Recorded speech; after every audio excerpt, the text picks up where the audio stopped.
حیدرآباد میں اپنی نوعیت کے لحاظ سے یہ تجربہ نیا ہے کہ ٹریفک کو کنٹرول کرنے کے لیے خواتین پولیس اہلکاروں کو تعینات کیا گیا ہے۔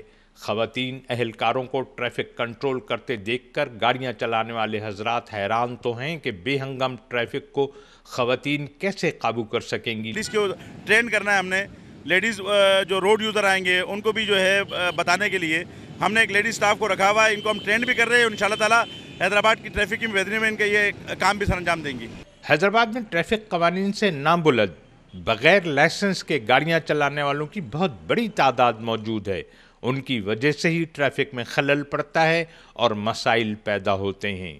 سگنلز کے بارے میں بتایا گیا ہے کہ ٹریفک کو کس طریقے سے ہم لوگوں کو ہینڈل کرنا ہے۔ اکثر بعض اوقات ایسا ہوتا ہے کہ فوراً سے کوئی بائک ہو گئی، کار ہو گئی، وہ فوراً سے موو کر جاتی ہے، اس طریقے سے ایکسیڈنٹس وغیرہ کافی ہو جاتے ہیں، تو وہ اب انشاءاللہ نہیں ہوگا۔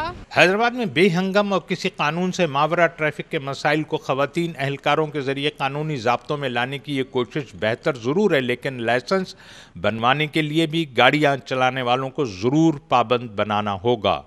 کیمرامین نذر محمد سیال کے ساتھ علی حسن، ڈان نیوز، حیدرآباد۔